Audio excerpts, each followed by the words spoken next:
নমস্কার সকলকে। সর্বোচ্চ দলনেত্রী তিনি আমার উপরে আস্থা রেখেছিলেন, বা বলা চলে তার স্নেহ আমার উপরে রেখেছিলেন। সেই 2021 সালে এই বিধানসভার সকলের ভালোবাসা, গুরুজনদের আশীর্বাদ, স্নেহ, মমতা, এই সবটুকু নিয়ে এবং সর্বোপরি আমার সর্বভারতীয় তৃণমূল কংগ্রেস দলের সর্বোচ্চ নেতৃত্বদের আশীর্বাদ নিয়ে 2021 সালে আমার নামের পাশে একটা শব্দ যুক্ত হলো।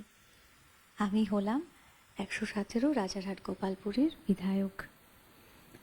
সেই 2021 থেকে আজ 2026 কেটে গেছে অনেকটা সময়, 5টা বছর। এই 5টা বছর মানুষ আমাকে দায়িত্ব দিয়েছিলেন। আমি ক্ষমতায় বিশ্বাস করি না, তাই আমি কখনো বলি না যে আমাকে ক্ষমতা দিয়েছিলেন। আমি বিশ্বাস করি তারা ভরসা করে তারা আমার উপরে দায়িত্ব দিয়েছিলেন। এই 5টা বছরে অনেক কিছু আমাদের কাছে এসেছে, অনেক কিছু আমরা করার চেষ্টা করেছি। সম্পূর্ণ 100% কাজ আমরা করে উঠতে পারিনি, এটাও যেরকম সত্যি কথা। ঠিক যেমনটা ভাবে একটা বাড়ি সাজানো সম্পূর্ণ হয় না, আর এটা তো একটা এত বড় বিধানসভা। আমরা 5টা বছর প্রত্যেক দিন, প্রতিনিয়ত, প্রতিটা সময় আমি এবং আমার সহসাথীরা, মানে সমস্ত অঞ্চলের জনপ্রতিনিধিরা সহ আমার সহকর্মীরা, যারা এই দলের একনিষ্ঠ কর্মী, যারা ভালোবেসেছেন, তাদের প্রত্যেকের অক্লান্ত সহযোগিতায় এবং সর্বোপরি বিধানসভার মানুষদের সকলের সহযোগিতায় আমরা এই 5টা বছরে কি কি করতে পেরেছি, আমার মনে হয়েছে যে সেটা সকলের জানা দরকার। এটা আমার কর্তব্য যে তাদের সকলকে সেই কাজ জানানো। তাই আজ আমরা প্রথমে সেই কাজগুলি একটি বই আকারে আমরা এই বিধানসভার প্রত্যেকটা নাগরিকের কাছে পৌঁছে দিতে চাই, এবং সেটাই আমাদের আজকের প্রথম কাজ। এবং দ্বিতীয়, যেহেতু 2026-এ আরও একবার সর্বভারতীয় তৃণমূল কংগ্রেসের দল এবং আমাদের সর্বোচ্চ নেতৃত্ব মাননীয় মমতা বন্দ্যোপাধ্যায় এবং অভিষেক বন্দ্যোপাধ্যায় সহ সর্বোচ্চ নেতৃত্বরা মনে করেছেন যে আরও একবার আমাকে এই বিধানসভা থেকে তাদের দলের প্রার্থী করে 2026-এ দেবেন।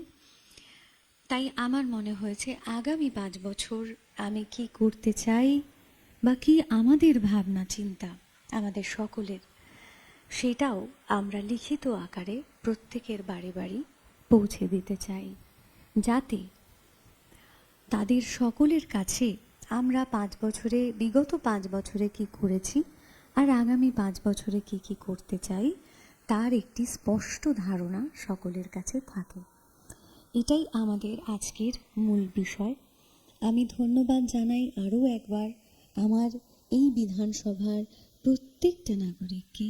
এই কাজগুলো করতে, বাস্তবায়িত করতে প্রতিনিয়ত তারা যেভাবে সহযোগিতা করেছেন তা অতুলনীয়। অনেক সময় অনেক সমস্যার মধ্যে দিয়ে তাদের যেতে হয়েছে, কিন্তু তাদের এই সহযোগিতাটা না থাকলে হয়তো আজকের এই যা যা আমরা করতে পেরেছি সেটা করাটা সম্ভব হতো না। এবং তাদের আশীর্বাদ, ভালোবাসা নিয়েই আমরা এই কাজগুলোকে সফলভাবে করতে পেরেছি। আর তাই তাদেরকে সকলকে আরও একবার ধন্যবাদ, এবং আপনাদের যারা আজকে এখানে উপস্থিত হয়েছেন আপনাদেরকে অসংখ্য অসংখ্য ধন্যবাদ, এবং আগাম নববর্ষের অনেক অনেক শুভেচ্ছা। আমরা এই দুটো বই আপনাদের সকলের কাছে দেখাতে চাই, এবং এটার একটি একটি কপি আপনারা আজকে যারা উপস্থিত আছেন তাদের সকলকে এটা আমরা দিয়ে দেব। আর এই প্রত্যেকটা কপি আমাদের বিধানসভার প্রত্যেক নাগরিকের কাছে আমরা পৌঁছে দেব। একটিতে আমরা বিগত 5 বছরে কি করেছি, আর একটিতে আমরা আগামী 5 বছর কি করতে চাই।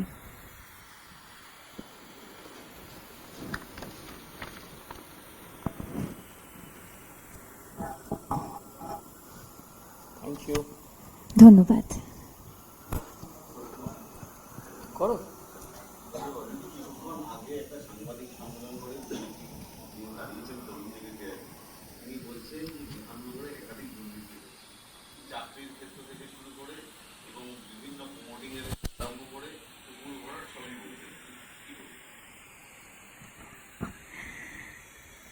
কি আর বলবো বলুন, এটা নিয়ে তো আমি কিছুই বলার নেই আমার, কারণ যিনি বলছেন এটা তিনিই ভালো বলতে পারবেন, কারণ আমি এখনও প্রেস কনফারেন্স শুনে উঠতে পারিনি। আর সত্যি কথা বলতে এলাকার সমস্ত কাজকর্ম সামলে আমি সদ্য মা, সেই মাতৃত্বের দায়িত্ব সামলে আমি একজন সঙ্গীত শিল্পী, সেই দায়িত্ব সামলে অকাজের কথায় খুব একটা কান দিই না। ঠিক আছে, শেষ করি। করো। আপনারা যে এফিডেভিট দিয়েছিলেন 7 তারিখের ডেট ছিল স্ট্যাম্প পেপারে, 8 তারিখে এফিডেভিট করেছেন, দ্বিতীয়বার 9 তারিখে আবার আপনারা একটা এফিডেভিট দিয়েছেন। আমি বলি, এফিডেভিট নিয়ে যদি কিছু বলার থাকে, আমি ওনার ইলেকশন এজেন্ট হিসাবে বলছি, আপনারা প্লিজ আরও রিটার্নিং অফিসারের সঙ্গে কথা বলুন। রিটার্নিং অফিসারের সঙ্গে কথা বললে আপনারা আরও বেশি ভালোভাবে জানতে পারবেন।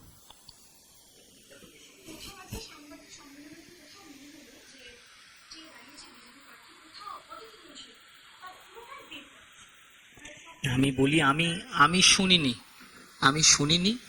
আমাদের অনেক কাজের মানে সারা দিন অনেক কাজ থাকে, আমি সত্যি শুনিনি। যদি কখনো শুনে মনে হয় যে আমার কোনো উত্তর দেওয়ার দরকার আছে, আমি সেটা নিয়ে তখন কথা বলে আবার সাংবাদিক সম্মেলন করব। Thank you.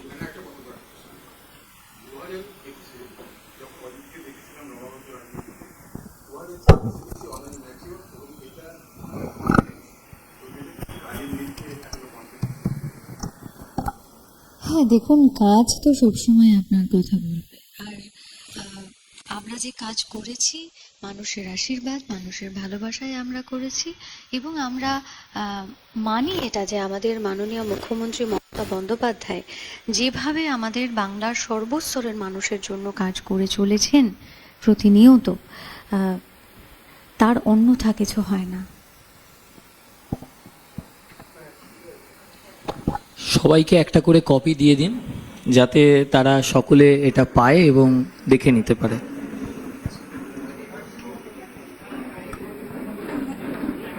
This channel does not promote any violent, harmful, or illegal activities. All content provided by this channel is meant for an educational purpose only. All words spoken in this video are the responsibility of the speaker. The channel has no affiliation with this.